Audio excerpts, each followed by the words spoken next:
Hello बच्चों, आप लोग कैसे हो? जैसा कि आप लोग 9th तो पास कर चुके ही होंगे, तो अब स्टार्ट करना है 10th के लिए, क्योंकि आप लोग अब बोर्ड पे आ चुके हो, तो बोर्ड लेवल पे तैयारी शुरू से अगर किया जाए तो बहुत बढ़िया रहता है। तो इसी कड़ी में हम लोगों ने एक चैनल बनाया है जिसका नाम है जैन कोचिंग वाला। बेसिकली इसमें हम डेडिकेटेड क्लास 10th के लिए हम अभी स्टार्ट कर रहे हैं कि उनको पर्टिकुलर हर एक सब्जेक्ट में एक स्पेसिफिक नॉलेज जो यूजफुल हो बोर्ड लेवल पे, उस हिसाब से हम स्टार्ट करें। तो बेसिकली हम अभी स्टार्ट करने वाले हैं क्लास 10th का चैप्टर 1, जो कि ज्योग्राफी बुक से रिलेटेड है, जिस चैप्टर का नाम है रिसोर्सेस। अगर हम बात करें बच्चों रिसोर्सेस की, अगर हम बात करें रिसोर्सेस क्या होता है? रिसोर्सेस वो होता है जो हमारे लिए हेल्पफुल हो, यूजफुल हो, उसी को तो हम रिसोर्सेस बोलते हैं। जैसे कि आप लोग अभी क्या कर रहे हो, मोबाइल से आप वीडियो देख रहे हो, मोबाइल से देख रहे होगे, या फिर आप टैबलेट से देख रहे होगे, या लैपटॉप से देख रहे हो, तो कहीं ना कहीं उसमें रिसोर्सेस का यूज हुआ होगा। तो वही वही कॉन्सेप्ट जो हमारी बुक में है, दैट इज रिसोर्सेस की अगर हम बात करें, इफ वी टॉक रिसोर्सेस होते क्या हैं। अगर हम बात करें रिसोर्सेस की, रिसोर्सेस वो होता है जो हमारे लिए हेल्पफुल हो, इजिली अवेलेबल हो, एक्सेसिबल हो और एक्सेप्टेबल हो। मतलब अगर हम बात करने बैठे कि रिसोर्सेस की हमें आसानी से मिल जाए, मान लो मैं अगर एक एग्जांपल दूं, सपोज कि मुझे एक माइन मिली, ठीक, मैं वहां पे डिग करने गया, वहां पे चीजें मैंने देखी, तो जो मेरी कॉस्टिंग है वो 1 लाख रुपए होगी, but the output is only 10,000। तो क्या वो हमारे लिए फिजिबल है? नहीं है। तो ज्योग्राफी भी हमें यही बताती है, इस चैप्टर में बेसिकली बताया गया है कि कैसे चीजों को देखा जाए कि वो हमारे लिए एक्सेसिबल हो, फिजिबल हो और एक्सेप्टेबल हो।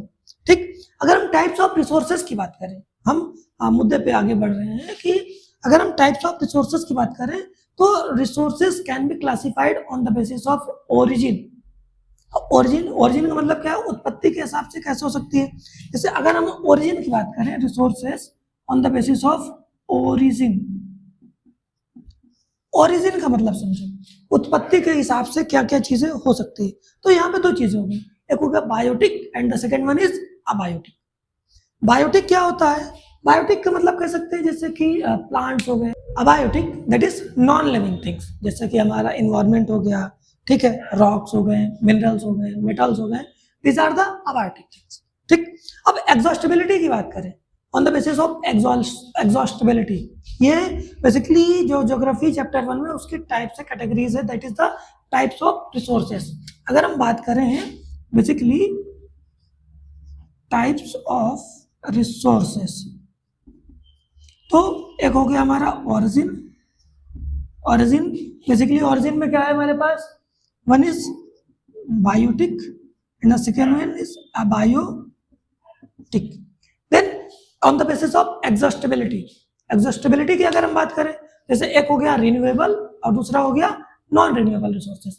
रिन्यूएबल से क्या समझते हैं? रिन्यूएबल वो है जिसको हम दोबारा से पा सके, that is of renewable resources. And non renewable resources जो कि बहुत लंबा समय ले, millions and millions of years it will take to कह सकते हैं फिर से वापस आने में। ठीक, जैसे कि अगर हम रिन्यूएबल की बात करें, तो अगर हम बात करें जैसे कि सोलर की बात करें, सोलर एनर्जी, विंड एनर्जी, तो एनी टाइम में, तो वो क्या है हमारे पास? रिन्यूएबल है, वो आ जाती है, आती रहती है। नॉन रिन्यूएबल जैसे कोयला हो गया, पेट्रोलियम प्रोडक्ट्स हो गए, मतलब एक बार वो यूज हो जाएगा तो काफी समय लगेगा उसको फिर से बनने में, that is of non renewable resource. ठीक, इसके बाद अगर हम बात करें on the basis of ownership, ownership क्या है कि स्वामित्व की बात करते हैं। ओनरशिप में क्या है, जैसे कि हो सकता है कि पर्टिकुलर किसी की प्रॉपर्टी है, वो इंडिविजुअल हो सकता है वो कम्युनिटी भी आप पे हो सकता है वो नेशनल हो, और हो सकता है वो इंटरनेशनल। अगर हम बात करें on the basis of like on the basis of origin, तो ओरिजिन में बेसिकली 4 कैटेगरी है, on the basis of ownership having individual, community, national and then international. अगर हम इंडिविजुअल की बात करें, इंडिविजुअल मतलब जैसे कि आपका खुद का घर, वो इंडिविजुअल है। ठीक, जहाँ पे आप रह रहे हैं, ठीक, किसी पर्टिकुलर आदमी का घर, वो क्या है? इंडिविजुअल रिसोर्स है। उसमें एक स्वामित्व अधिकार है किसी एक पर्टिकुलर आदमी का, पर्सन का, that is individual resource. Then the second one is community. जैसे आप जिस लोकेलिटी पे रहते होंगे वहां पे क्या वो कम्युनिटी है, तो क्या है कम्युनिटी का रिसोर्स है, ठीक। वहां पे किसी पर्टिकुलर एक आदमी ये नहीं कह सकता कि ये मेरी प्रॉपर्टी है आप इससे जाओ। Park is for the society, तो वो क्या होगी कम्युनिटी के लिए हो गया। Then the third one is national. National की बात करें जिसमें पर्टिकुलर कंट्री का स्वामित्व अधिकार हो, जैसे रिवर्स की बात करें, ठीक। अगर किसी पर्टिकुलर कंट्री में रिवर्स की हम बात करें तो वो नेशनल रिसोर्स है। जैसे हमारे इंडिया में the Ganga, the Yamuna, the Brahmaputra, these are the national resources. Then the last one is international resources. International resources क्या होते हैं, जिसमें पर्टिकुलर किसी एक कंट्री का अधिकार नहीं, उसमें सभी का अधिकार कह सकते हैं। जैसे हमारे समुद्र, ओशियंस, वो क्या है इंटरनेशनल रिसोर्सेस है, तो वो इंटरनेशनली मतलब सभी के लिए है। तभी तो हमें एक कंट्री से दूसरे कंट्री जाना है, या इंडिया से अमेरिका जाना है, या किसी अलग कंट्री से जाना है, तो वाया हम ओशियन से जाते हैं, तो वो एक अलग है, वो इंटरनेशनल रिसोर्स की कैटेगरी में आता है, ठीक है। अब आगे बात करते हैं कि ये तो हो गया हमारे, हमने क्या क्या पढ़ा, on the basis of origin, on the basis of exhaustibility and on the basis of ownership. Then the last one is on the basis of development. Development के बिहाफ पर भी रिसोर्सेज को अलग अलग लेवल्स पे क्लासिफाई किया जाता है। जैसे अगर हम बात करें पोटेंशियल रिसोर्स, ठीक, रिजर्व्स की बात करें, ठीक, स्टॉक्स की बात करें, अगर हम बात करें जैसे कि on the basis of development क्या क्या है आपके पास, पोटेंशियल है, डेवलप्ड है, स्टॉक्स है एंड रिजर्व्स है। बेसिकली हैविंग 4 कैटेगरीज, ठीक। कौन कौन सी, potential, developed, stocks and reserves. अलग अलग चीजें अलग अलग लेवल्स पे होती है। अगर हम पोटेंशियल की बात करें, क्षमता, पोटेंशियल वर्ड से समझ में आ रहा है क्षमता, मतलब जैसे हम राजस्थान की एरिया की बात करें जहाँ पे ढेर सारी मतलब की जो टेम्परेचर बहुत ज्यादा होता है, तो वहां पे क्या है पोटेंशियल है कि वहां पे अगर हम सोलर पैनल्स लगा दें अच्छे से तो जो generation of the electricity is maximum, तो कहीं ना कहीं वहां पे क्या है एक पोटेंशियल रिसोर्स है, ठीक। Then that of the developed resource, ठीक।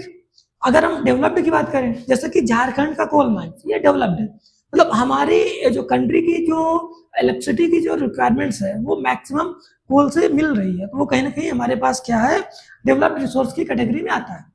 देन अगर हम स्टॉक्स की बात करें, स्टॉक्स बेसिकली जैसे कि हमें अभी उसकी पूरी टेक्नोलॉजी नहीं मालूम है, बट इन फ्यूचर जैसे ही हमें वो मालूम होगी हम उसका मैक्सिमम यूज करेंगे। Like if you talk about hydrogen, hydrogen की इतनी पोटेंशियल है कि आने वाला भविष्य पूरा का पूरा हाइड्रोजन पे डिपेंड हो सकता है, but this time we do not have sufficient sufficient technology में, अभी प्रेजेंट सिनेरियो में टेक्नोलॉजी का अभाव है। अगर जैसे हमारे पास उस लेवल की टेक्नोलॉजी आ जाएगी, जैसे अगर हम विदेशों की बात करें, पर्याप्त जो टेक्नोलॉजी है जहाँ पर वहाँ पे हाइड्रोजन से कार चल रही है, तो कहीं ना कहीं जैसे हम डेवलप्ड होंगे, धीरे धीरे टेक्नोलॉजी इनहेंसमेंट होगा, तो कहीं ना कहीं उसका हम फर्दर यूटिलाइजेशन हम कर पाएंगे। Then the last one is reserves.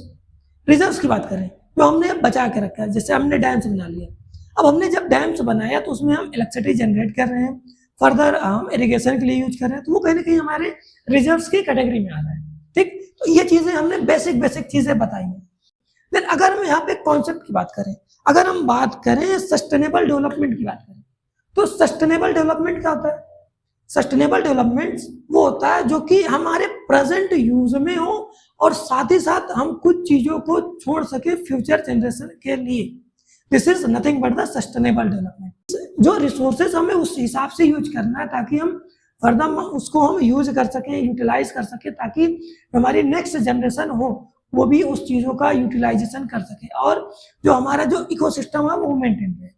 तो बेसिकली हमने अभी इंट्रो दिया है चैप्टर 1 ज्योग्राफी का, क्लास 10th का रिसोर्सेज के बारे में, और इस चैनल पे ढेर सारी वीडियोस आती रहेंगी related to mathematics, science, social, जितने भी आपके जो कॉन्सेप्ट डाउट हो आप क्वेश्चंस इनबॉक्स में आप पूछ सकते हैं, और ज़्यादा से ज़्यादा लोगों को शेयर करें ताकि अभी हमने स्टार्ट किया है, ज़्यादा से ज़्यादा लोग जब कनेक्टेड होंगे ना तो उनको जो क्वालिटी ऑफ एजुकेशन अच्छी मिल पाएगी। धन्यवाद।